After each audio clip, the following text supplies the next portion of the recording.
성경 본문 말씀을 이렇게 기록하고 있습니다. 사사기 1장 1절 말씀을 보게 되면 이스라엘 백성들이 가나안 땅으로 이제 입성을 하게 됩니다. 이때까지 여호수아라는 사람이 지도자였습니다. 그런데 성경은 이렇게 강조합니다. 사사기 1장 1절은 말씀하시기를 여호수아가 죽은 후에 대지도자가 죽었습니다. 지금 이스라엘 백성들에게는 지도자가 사라져버렸습니다. 성경 말씀은 계속해서 이렇게 말씀하고 있습니다. 여호수아가 죽은 후에 이스라엘 자손이 여호와께 여쭈었습니다. 하나님께 물어보았습니다. 어떻게 물었습니까? 우리 가운데 누가 먼저 올라가서 가나안 족속과 싸우리까? 이렇게 여쭈었습니다. 지금 가나안엔 전쟁이 일어났습니다. 가나안 땅에 들어갔더니 가나안에 살고 있는 사람들과 이 사람들은 부딪히게 됩니다. 싸우게 됩니다. 전쟁을 하게 됩니다. 그런데 누가 먼저 이 가나안 족속과 싸워야 되겠습니까? 이렇게 물었습니다. 참고로 말씀드리면 이스라엘 백성들은 12지파가 있습니다. 그런데 하나님께서는 이렇게 말씀합니다. 사사기 1장 2절은 말씀하시기를 다음과 같은 말씀을 하십니다. 유다가 먼저 올라갈지니라. 이 땅을 내가 그의 손에 넘겨 주었느니라. 11지파는 들러리라는 것입니다. 하나님께서는 가나안 땅을 누구한테 주셨다 그랬습니까? 유다라는 사람에게 이 땅을, 가나안 땅을 그 손에 넘겨 주었다고 말씀하고 있습니다. 이 싸움은 누구 싸움입니까? 사람과 사람의 싸움이 아니라 하나님의 싸움입니다. 하나님이 전쟁에 개입하게 됩니다. 그래서 이미 넘겨 주었다는 것입니다. 이미 유다의 손에 가나안 땅은 넘어왔다는 것입니다. 유다는 사람은 어떤 사람일까요? 참고로 말씀을 드립니다. 야곱이라는 사람이 있었는데 12아들들이 있었습니다. 유다는 야곱의 넷째 아들입니다. 성경 말씀은 이렇게 기록하고 있습니다. 창세기 29장 35절 말씀을 보면 유다가 태어났을 때 이름을 이렇게 유다로 지은 이유는 여호와를 찬송하라 이런 의미를 가지고 있습니다. 찬송이라는 뜻이 유다입니다. 누구를 찬송합니까? 사람을 찬송합니까? 아닙니다. 찬송의 대상은 하나님이십니다. 그래서 여호와를 찬송하라 이 의미로 유다라고 이름을 짓게 됩니다. 그런데 히브리어 이 유다는 본래 어디에서 유래가 되었느냐면 야다에서 유래가 됩니다. 야다라는 말은 내던지다, 던져버리다 이런 의미를 가지고 있습니다. 이 야다에서 유래된 것이 바로 유다입니다. 여호와를 찬송하라. 그런데 그 유래가 야다라는 의미는 내던지다. 누구에게 내던집니까? 하나님께 모든 것을 내던져버립니다. 하나님께 모든 것을 맡긴다는 것입니다. 이러한 삶으로 출발된 이 유다는 어떤 사람이었을까요? 이 사람은 불을 끌어내린 적 없습니다. 위대한 성경을 기록한 적도 없습니다. 어떤 능력을 행한 것도 하나도 없습니다. 단 한 가지 미리 말씀을 드리면 이 유다는 하나님의 품성을 가지고 있는 사람입니다. 이 사람은 이 땅에 오실 예수 그리스도에 대해서 정확하게 우리 주님의 마음을 가지고 있는 사람이었습니다. 어떤 마음이었을까요?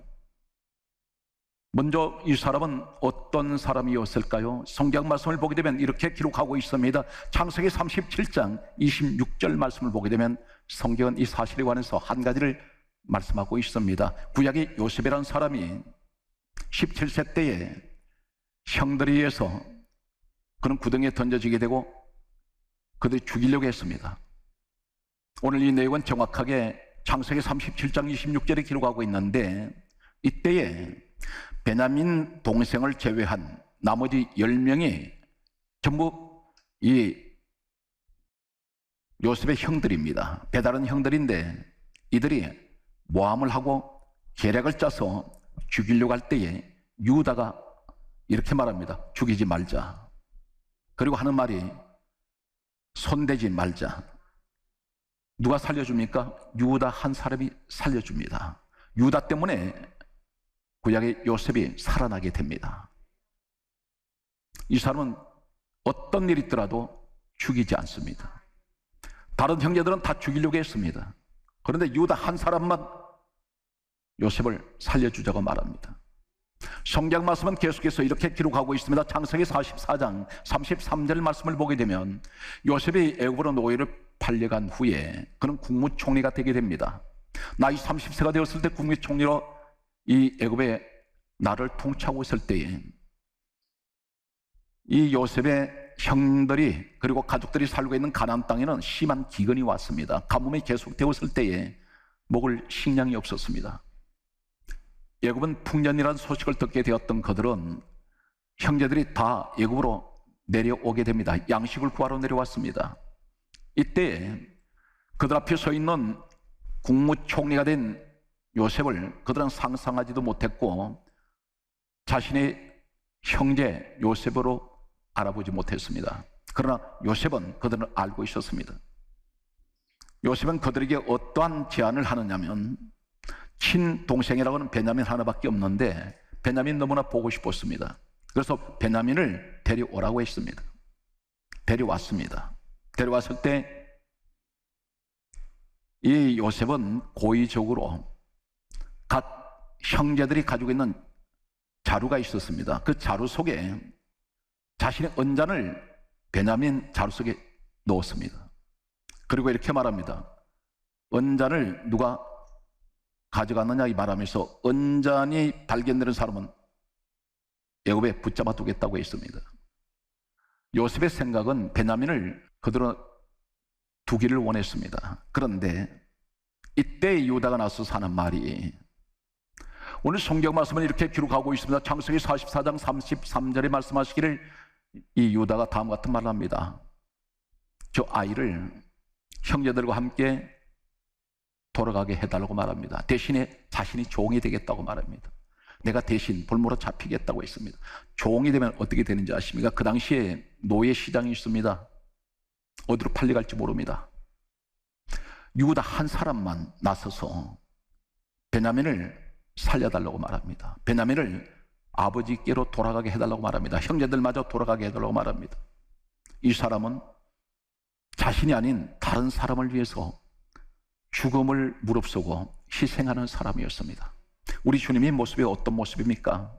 바로 이 모습이 하나님 아버지의 품성을 가지고 있고 하나님 아버지의 마음을 가지고 있습니다. 예수님께서 이 땅에 오셨을 때 죄인을 위해서 오셨습니다. 그리고 죽으셨습니다. 철저하게 죄인들을 위해서 다른 사람을 위해서 희생하셨습니다. 이 유다는 주님의 품성, 주님의 마음을 그리고 하나님 뜻을 그대로 간직하고 있는 사람이었습니다. 직접 실천한 사람이었습니다. 이 사람에 대해서 성경 말씀은 이렇게 기록하고 있습니다. 출애굽기 28장 17절 말씀에 보게 되면 12지파를 상징하는 보석들이 있습니다. 그런데 보석 가장 앞줄에 가장 맨 앞에 홍보석이라고 있습니다. 이 홍보석이 바로 유다를 상징하는 보석입니다. 넷째가 첫째가 됩니다. 성경은 이 사실에 관해서 다음과 같은 말씀을 하고 있습니다. 먼저 된 자가 나중되면 나중된 자가 먼저 될 수 있다는 것입니다. 사람 성도는 먼저 믿었다고 자랑할 것이 아닙니다. 먼저 믿었다고 해서 무조건 하고 잘 되는 것이 아니라 나중에 믿은 사람도 먼저 믿은 사람보다 앞서갈 수 있다는 것입니다. 한 가정을 보면 마찬가지입니다. 성경적입니다. 형제가 여러 명 있는데 첫째, 둘째보다도 셋째, 넷째가 첫째, 둘째보다 먼저 앞서가는 형제들이 있습니다. 점점 성장하면서 사회 지위나 사회의 모든 분야에서 탁월한 능력을 나타내는 그런 형제들을 보게 되면 반드시 첫째, 둘째가 아니라는 사실입니다. 이것이 무엇을 말합니까? 태어나기는 먼저 태어났어도 믿기는 먼저 믿었어도 나중될 수 있다는 것입니다. 오늘 이 유다는 넷째로 태어났지만 첫째 자리로 가버립니다. 성경 말씀은 계속해서 이렇게 기록하고 있습니다. 이 삶에서 계속되는 하나님의 축복의 선포가 됩니다. 어떤 말씀이 선포되고 있습니까? 실질적으로 이 사실은 현실로 이루어졌습니다. 역사가 증명을 하고 있습니다. 성경 말씀을 보게 되면 창세기 49장 8절은 이렇게 기록하고 있습니다. 유다야, 너는 형제의 찬송이 될지어다. 형제의 찬송이란 말이 무슨 말입니까? 찬송을 하나님께 올리는 것입니다. 너는 모든 형제 중에서 너가 가장 나에게 영광 돌리는 자가 될 것이고, 성경 말씀은 이렇게 기록하고 있습니다. 너 손이 내 원수의 목을 잡을 것이요 너를 당할 자가 없을 것이다. 아무도 너를 대적할 자가 없을 것이야. 너는 오히려 원수의 목을 잡을 것이다. 그러면서 이렇게 성경 말씀하고 있습니다. 창세기 49장 8절에 말씀하시기를 다음과 같은 말씀을 하고 있습니다. 세 번째 8절에 세 가지를 말씀하고 있는데 세 번째가 무슨 말씀합니까? 너 아버지의 아들들이 너 앞에 절하리로다. 너는 모든 형제 가운데 가장 뛰어난 자가 될 것이다. 사랑하는 성도 여러분, 이 말씀을 접하면서 어떤 생각이 듭니까? 나는 지금까지 사람들을 살리고 있습니까? 죽이고 있습니까? 멀리 보지 말고 내 가정을 보셔야 합니다. 주고받는 대화 속에 어떤 대화를 하십니까? 사람을 죽이는 소리 하는 사람이 있습니다. 귀를 죽여버립니다. 자녀 교육을 어떻게 하고 있습니까? 항상 실패한 사람에게 계속해서 지적을 하고 비판을 합니다. 그런데 똑같은 실패를 해서도 격려를 하는 소리가 있습니다. 위로하는 소리가 있습니다. 다시 일어날 수 있다고 말합니다. 소망의 소리를 하는 사람이 있습니다. 성경 말씀은 계속해서 이렇게 말씀하고 있습니다. 창세기 49장 9절 말씀은 이렇게 기록되어 있습니다. 유다는 사자 새끼로다. 누가 감히 그를 범할 수 있으랴. 사자는 모든 동물 중에 왕입니다. 너는 왕 같은 자다. 새끼란 말은 젊다는 뜻입니다. 너는 젊은 사자라는 것입니다. 가장 용맹스럽고 그리고 두려움이 없는, 그리고 가장 왕 중 왕이라고 하는 동물의 왕, 사자 같은 그런 사람이 유다라는 것입니다. 뭘 했습니까? 살려주는 사람입니다. 뭘 했습니까? 자기 희생을 하는 사람입니다. 누구를 위하여? 항상 이웃을 위하여, 형제를 위해서. 성경 말씀은 이렇게 또 기록하고 있는 것을 보게 됩니다. 이 사람은 12지파 가운데 가장 자손을 많이 두게 됩니다. 자손을 많이 두는데 자손을 많이 낳았다 해서 많이 둘 수 있을까요? 아닙니다. 건강도 하나님 지켜주셔야 되고 범사를 하나님이 축복을 해주셔야 생명은 하나님께 있는 것인데 성경 말씀은 이렇게 기록하고 있습니다. 민수기 1장 27절 말씀을 보게 되면 이 유다의 몸을 통해서 한 사람을 통해서 태어난 자손이 74,600명입니다. 성경은 이 사실을 기록을 하고 있습니다.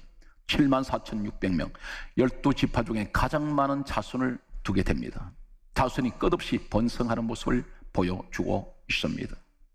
성경 말씀은 계속해서 이렇게 말씀합니다. 민수기 2장 9절 말씀 보게 되면 무엇을 하든지 항상 행진을 할 때는 12지파 가운데 행진할 때는 성경이 이렇게 기록합니다. 유다를 제1대에 세울지니라. 1대가 가장 앞에 세운다는 것입니다. 무엇을 해도 사람들 앞에 가장 앞에 섭니다. 지도자가 됩니다. 대표가 됩니다. 어디서 출발됩니까? 이 자손의 축복은 어디서 왔습니까? 한 사실을 성경은 이 사실에서 대단히 집요하게 관심을 가지고 보고 있습니다. 누구입니까? 유다라는 사람 때문에.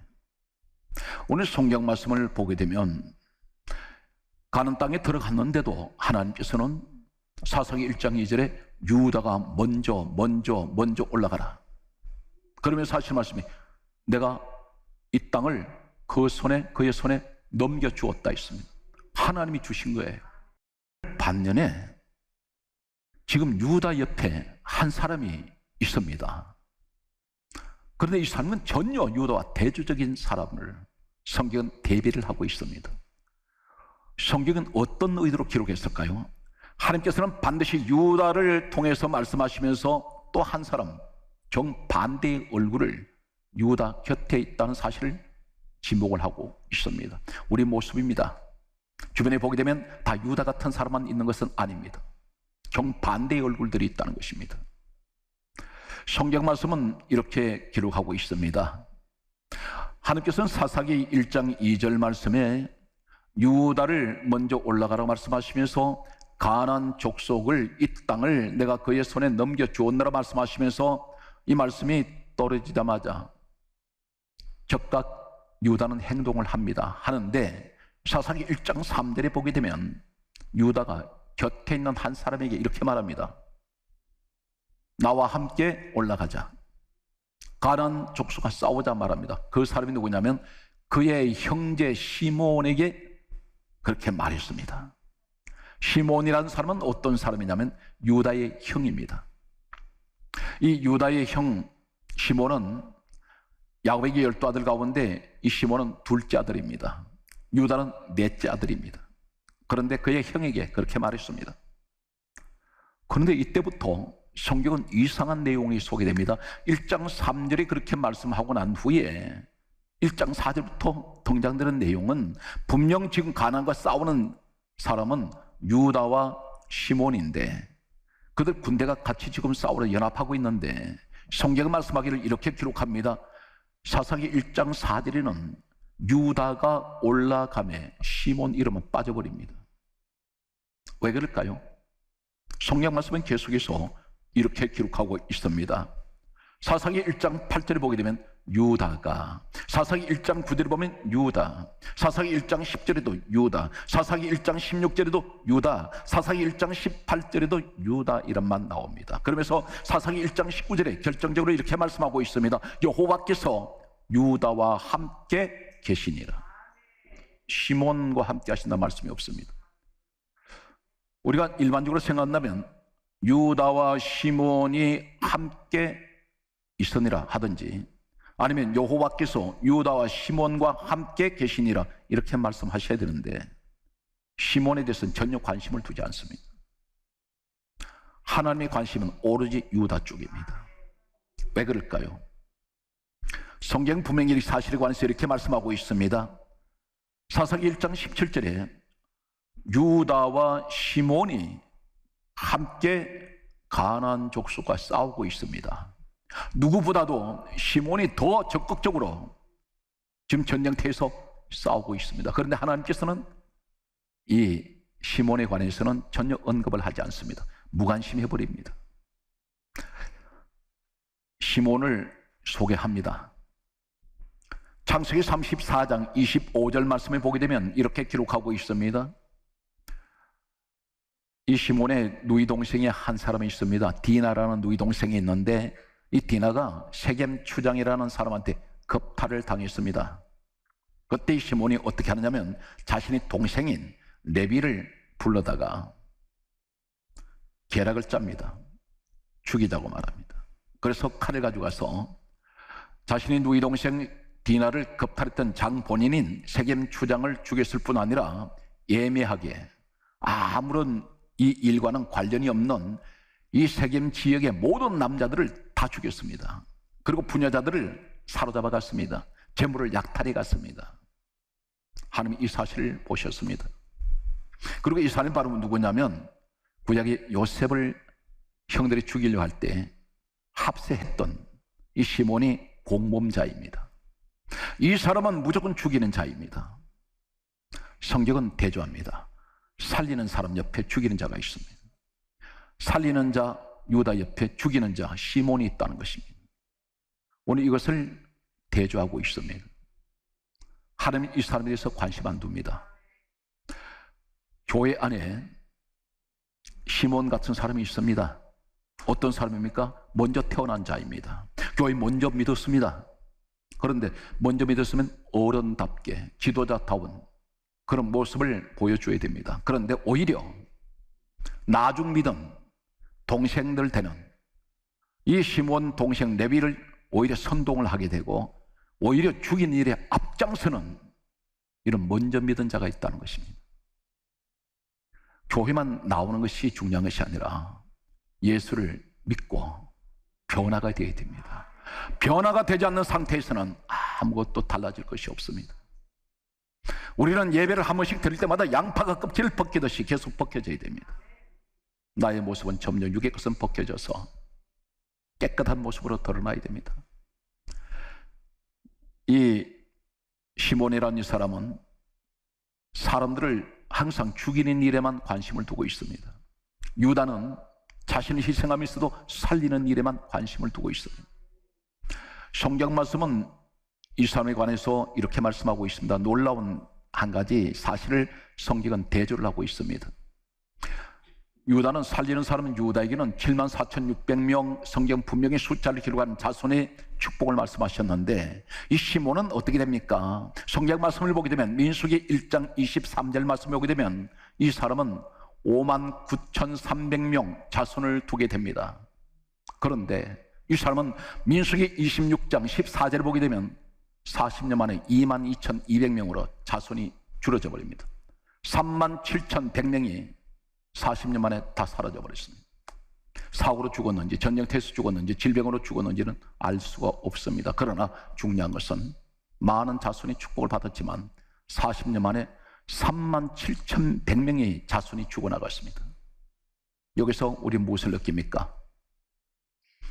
지금까지 교회는 오랫동안 다녔고, 그리고 내 가정에 가면은 나는 지도자의 자리에 있는 가장이고, 아버지 어머니 자리, 교회 나오면 직분의 자리를 가지고 있습니다. 그런데 항상 죽이는 일에 앞장서는 사람에게는 결코 하나님의 자손이 축복을 주지 않는다는 것입니다.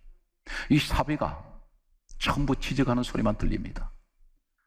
감싸주거나 덮어주는 사람은 보이지 않습니다. 전부 덜쳐냅니다. 성경 말씀은 여호수아 19장 9절에 한 걸음 더 나아가서 이 시몬의 자손들이 훗날이 어떻게 되는지를 성경이 기록합니다. 시몬의 자손들은 그 기업이 유다의 자손들 중에 취하였으니, 그러면서 유다 자손들은 기업이 너무 많은지라 성경에 너무 많다고 기록되어 있습니다. 이 너무라는 표현이 뭐냐면 감당할 수 없다는 것입니다. 자손들이 엄청난 땅의 축복과 많은 것을 하나님께서 부어주셨습니다. 반대로 시몬에게는 하나도 없습니다. 그래서 이 시몬 자손은 유다 자손이 가지고 있는 기업 중에서 취했다는 이 말은 무슨 말이냐면, 유다 자손들이 가지고 있는 받은 복을 누리는 그게 얹혀 사는 겁니다. 한마디로 빌어먹습니다. 짜투리 땅을 띄워줬습니다. 유다 자손들 때문에 시몬 자손들이 살았습니다. 이것이 유다 한 사람이 항상 사람을 살리는, 그리고 항상 자신을 희생하며 남을 위해서 살아갈 때 하나님 이 사실 한 가지를 보시고 감동을 하세요. 너가 내 아들 독생자 예수 그리스도를 닮은 사람이구나. 우리 주님께서 이렇게 말씀하셨습니다. 마태복음 11장 29절에 나는 마음이 온유하고 겸손하니. 대단히 우리 주님은 온유하세요. 그분은 사랑 자체입니다.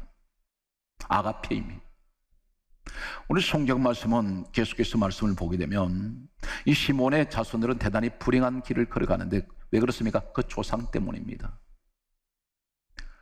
어떤 일이 있어도 교회 안에서 자기 입술을 절제해야 될 것이, 남을 비판하지 마십시오.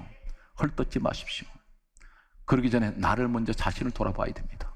나도 허물이 많은데 내가 누가 누구를 지적할 수 있겠습니까?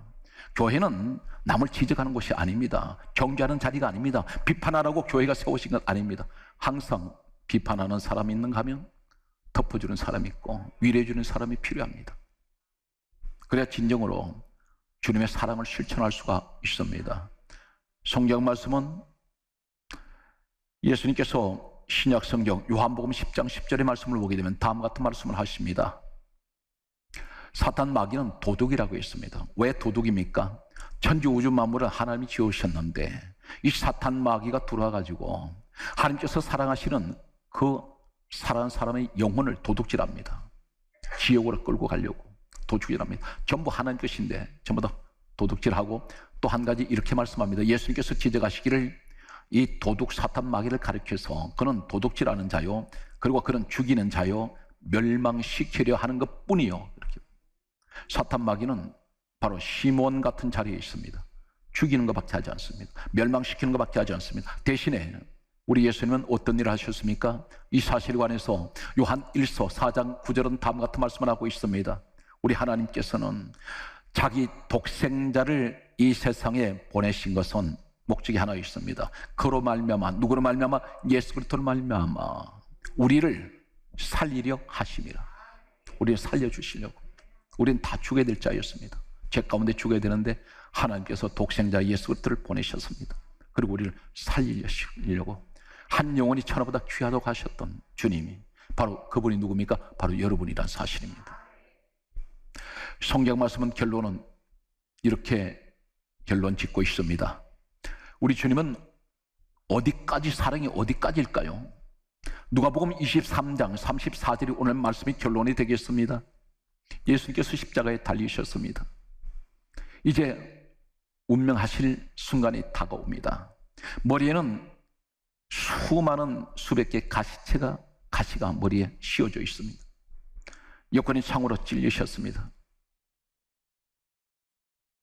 바싹 말라버린 6시간 십자가에 또 달려 계시던 주님의 모습은 손과 발에는 못으로 바뀌셨습니다. 심한 채찍으로 맞아서 온몸은 피투성이입니다. 6시간 동안 햇볕에 노출된 우리 주님 몸은 피가 전부 다 말라붙어서 온몸이 고통으로 조여오고 있습니다. 그때에 누가복음 23장 34절에 이렇게 말씀합니다. 주님을 찌르시고 주님을 가시채를 씌우고 채찍을 때리던 그들을 향해서 하시는 말씀이 아버지 저들을 사하여 주옵소서 저들의 죄를 용서해달라고 하셨습니다. 그리고 하시는 말씀이 한 걸음 더 나아가서 변호를 하시는데 뭐라고 말씀합니까? 저들이 하는 것을 알지 못합니다.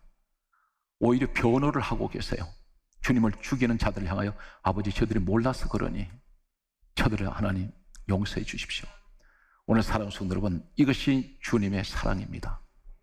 주님을 죽이는 자들한테도 그 처절한 고통 가운데서 그들이 용서를 구했고 그들의 오히려 하나님 앞에 저들을 알지 못하기 때문에 저렇게 이런 일을 했습니다 하고 오히려 변화하셨던 주님의 모습이 우리의 모습이 되시기 바랍니다. 사랑하는 성도 여러분, 힘든 시대를 살아가시면서 늘 가정이 천국의 소리가 들리는 사랑의 소리가 울려 퍼지는 그 메아리가 되어서 온 사회 전반에 퍼져나가는 예수 그리스도의 사람이 되시기를 주의 이름으로 축원합니다.